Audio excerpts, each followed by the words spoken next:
Hi நண்பர்களே, இன்றைக்கி நம்ம எதை பற்றி பார்க்க போகிறோம் அப்படின்னு பார்த்தீங்கன்னா ஆர்டி தான் ஏற்கனவே நம்ம பார்த்துருக்கோம். தனியார் பள்ளியில் 25% இடம் ஒதுக்கீடுன்னு சொல்லிட்டு இது ஏற்கனவே அதை பற்றின வீடியோ நான் ஃபுல்லாக என்னோடய சேனலில் அப்லோட் பண்ணியிருக்கேன். அந்த டீட்டெயில்ஸ் பார்த்துக்கோங்க. இப்போ அதை சும்மா லைட்டாக ஒரு ரிவ்யூ மாதிரி பார்த்துக்கலாம். என்னையிலேருந்து ஓப்பன் அப்படின்னு பார்த்தீங்கன்னா நாளையிலேருந்து 22/4/2024 ஓப்பன் ஆகிடும். 20ஆம் தேதி வரைக்கும் இருக்கும். அதுக்குள்ளே நம்ம கன்ஃபார்மாக நீங்கள் அப்ளை பண்ணிக்கோங்க. டேட் முடிஞ்சிச்சுன்னா நம்மளால் நிச்சயமாக அப்ளை பண்ண முடியாது. லாஸ்ட் டைம் வரைக்கும் வெயிட் பண்ணாமல் சர்வர் டவுன் ஆகிடும். நான் லாஸ்ட் டைம் வரைக்கும் வெயிட் பண்ணாமல் முன்னே நீங்கள் அப்ளை பண்ணிக்கோங்க. அதுக்கு என்னென்ன டாக்குமெண்ட்லாம் வேணும் அப்படின்னு நான் சொல்லியிருந்தேன்னா, வருமானம், ஜாதி, இருப்பிடம், நெக்ஸ்ட்டு அவங்களோட மொபைல் நம்பர், அப்பாவோட ஆதார் கார்டு, குழந்தையோட ஆதார் கார்டு, பர்த் சர்டிஃபிகேட், இது எல்லாமே நான் கேட்டிருந்தேன். குழந்தையோட ஆதார் கார்டு இல்லைன்ற பட்சத்தில் நம்ம பர்த் சர்டிஃபிகேட் வச்சு யூஸ் பண்ணிக்கலாம். நெக்ஸ்ட்டு பார்த்திங்கன்னா எல்லா மாவட்டத்துலேயுமே எல்கேஜிலேருந்து ஆரம்பம். கடலூர் மாவட்டத்துலேருந்து எல்கேஜி எல்லா மாவட்டத்துலேயுமே உண்டு.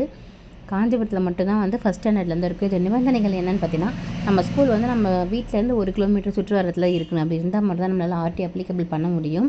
ஓகேங்களா? அதுக்கு எந்த டேட்லேருந்து எந்த டேட் வரைக்கும் குழந்தைங்க பிறந்து அப்ளை பண்ணலாம்னு நான் ஏற்கனவே சொல்லியிருந்த மாதிரி 1/8/2020 31/7/2021 வரைக்கும் இந்த டேட் உள்ள பிறந்தால் மட்டும்தான் குழந்தைங்களால் அப்ளை பண்ண முடியும்.